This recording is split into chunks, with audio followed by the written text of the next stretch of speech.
Es una gran alegría contar con tu presencia nuevamente en el programa Adoración en Familia. Hoy estamos haciendo el cierre de esta serie de estudios del libro Mente, Carácter y Personalidad, tomo 1. Y el tema de hoy es apasionamiento y amor ciego. Mira qué interesante. Y para hablar sobre eso tenemos dos invitados especiales. Uno de ellos es el pastor Juan Cancino, que es el líder del Ministerio de la Familia de la Unión Ecuatoriana, y el otro es el pastor Benjamín Contreras, que es el líder del Ministerio de la Familia de la Unión Uruguaya. Mucho gusto tener a ustedes con nosotros. Y ya vamos a empezar hablando del culto de la familia, porque siempre empezamos con eso, porque es algo muy importante. Así que, pastor Contreras, ¿qué consejos tienes para la iglesia hoy sobre el culto de la familia? Más que un consejo, pastor, es resaltar un aspecto muy importante del culto en familia. Y es el concepto de la reverencia, el concepto de que Dios es el centro de ese culto. Cuando nosotros estamos, por ejemplo, en el culto de cuando recibimos el sábado, viernes de tarde, y puede haber un pequeño... Y de paso, en los otros cultos de todos los días también se puede... Exactamente, pero me centraba en la idea de la atención que presta Dios a nuestros pedidos, la atención que presta Dios a nuestros agradecimientos, desde un pequeño hasta una persona grande, y creo que Dios se merece toda la reverencia en ese momento, ¿no? Desde el estudio de la Biblia, lo que cantamos, las oraciones, que sea un momento exclusivo dedicado a Dios, que nada nos interrumpa en ese momento. Qué bueno, pastor, un principio muy importante, porque la reverencia que tenemos en el culto todos los días con la familia, vamos a tener en la iglesia, en la casa de Dios. Y ahora ya vamos para el tema de hoy del programa de Adoración en Familia. Pastor Juan, ¿quién está por detrás del noviazgo? ¿Cómo se realiza en esa época? Bueno, en esta época hay poca reflexión para llevar adelante el noviazgo y definitivamente el enemigo está detrás de toda esta trampa. Y no solo ahora, grandes héroes del pasado cayeron por esta trampa. Por ejemplo, Sansón, pastor, él tuvo 3 fracasos emocionales porque se dejó guiar por los meros sentidos. Y hoy muchas personas empiezan el noviazgo no para el matrimonio, sino que para pasar el tiempo y para el placer sensorial solamente. Sí, que es un problema. Sí, por eso de alguna u otra manera tenemos que tomar mucha conciencia de esta decisión, porque con quién me caso es tan determinante para mi vida eterna. Vida eterna. Pastor Contreras, ¿cuál es el criterio para saber hasta dónde ir en el contacto físico durante el noviazgo? Mire, más allá, algo súper importante que tenemos que tener en cuenta es el respetar a la otra persona con la quien estoy. Tanto el varón como la chica deben hacerse respetar. La sierva del Señor en el libro es bien clara. Seres invisibles están atentos a todo lo que nosotros hacemos. Y no deberíamos hacer nada que en la presencia de los ángeles o que podríamos llegar a avergonzar a los ángeles presentes. Y más aún, que quede registrado en el libro de la vida y que a nosotros después nos pueda también generar vergüenza o querer... Claro.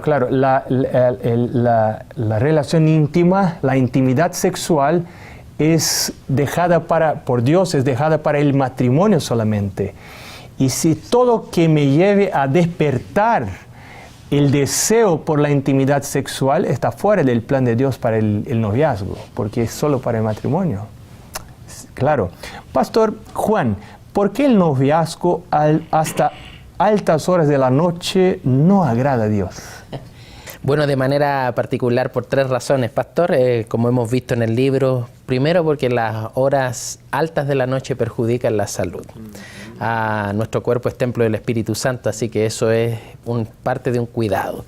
Luego nos incapacitamos para las labores del día siguiente, es decir, vamos a tener menos prolijidad, neurológicamente no estaremos bien preparados para la toma de decisiones. Y finalmente, pastor, las largas horas de la noche en la oscuridad dan una grande apariencia de mal. Son factores que para muchas personas de la cultura de hoy dicen, no, a mí no me importa lo que la gente piense, pero desde la perspectiva bíblica somos representantes de Dios aquí Claro, en la tierra. y yo me estoy poniendo en riesgo por el tema de la tentación, por estar ahí a la noche. Sí, nos exponemos. Claro, y Pastor Contreras, ¿viste ya a alguien jugar con los sentimientos de otra persona? ¿Cómo considera Dios eso? Es clarito, muy muy claro. O sea, dice que en el libro y en la guía de estudio lo van a encontrar, está considerado como un crimen. Un crimen, O sea, mira. A tal punto de que si uno se pone a pensar en un crimen, inmediatamente dice jugar con el pensamiento o los sentimientos de alguna persona, es pecado. O sea, no tenemos nosotros ninguna opción al aprovecharnos de los sentimientos de otra persona. Y interesante que el libro dice que no es un pecado, un crimen pequeño. O sea, es algo grande. La sierva del Señor podría haber dicho, sí, es un error, no es bueno, pero habla crimen. Es un pecado definitivamente. Gracias, Pastor.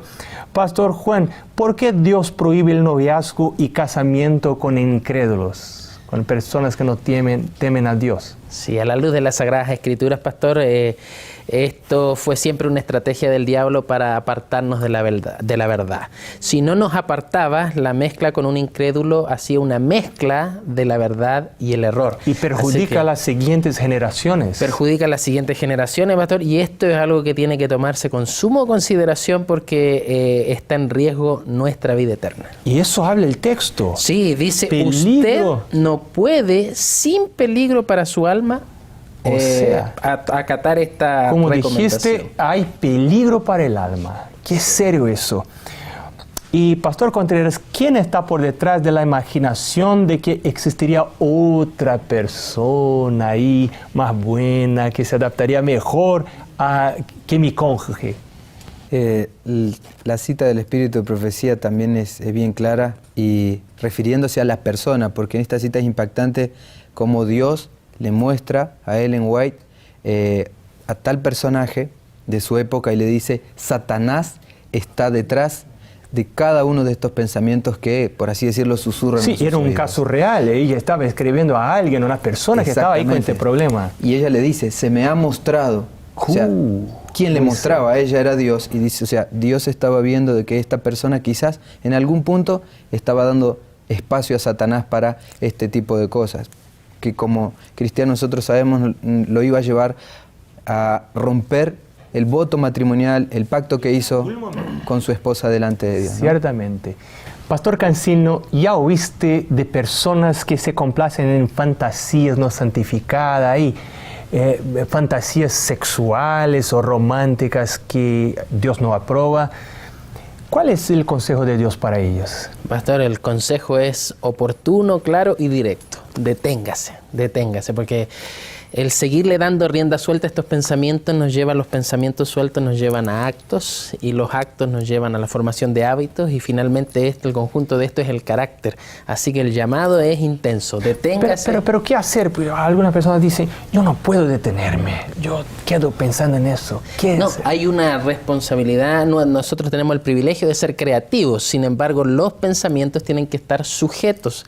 No podemos, como dice ese dicho popular, evitar que los pájaros vuelen, pero sí podemos evitar que estos hagan nidos. Así en nuestra cabeza. En la cabeza. Así que tenemos una responsabilidad de sujetar nuestros pensamientos. Gracias, Pastor. Y Pastor Contreras, ¿cuáles son algunas de las características del falso amor que desvía a muchas personas y iglesias y también a familias? En primer lugar, la falsificación desvía mucha gente dentro de nuestra iglesia y en general, ¿no?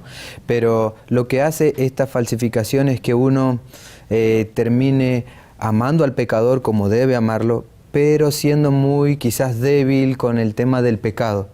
Y el amor de Cristo en el corazón de un cristiano, el Espíritu Santo, lo que hace es que uno odie el pecado, rechace el pecado, pero haga lo posible para poder alcanzar al pecador, ¿no? Todos los esfuerzos uno los centra en restaurar a la persona, llevarlo a Cristo, pero sin que él entienda de que el pecado tiene que quedar de lado. Sí, qué bueno, qué bueno. Cómo Dios es equilibrado, los conceptos de Dios son buenos. Muchas gracias, pastores, por la participación de ustedes. Alegría, pastor. Quiero agradecer también tu participación en el programa Adoración en Familia. Estamos haciendo el cierre de toda una serie a donde estudiamos el libro Mente, Carácter y Personalidad, tomo 1. Que Dios bendiga tu hogar, tu familia, tu matrimonio. Bendiciones.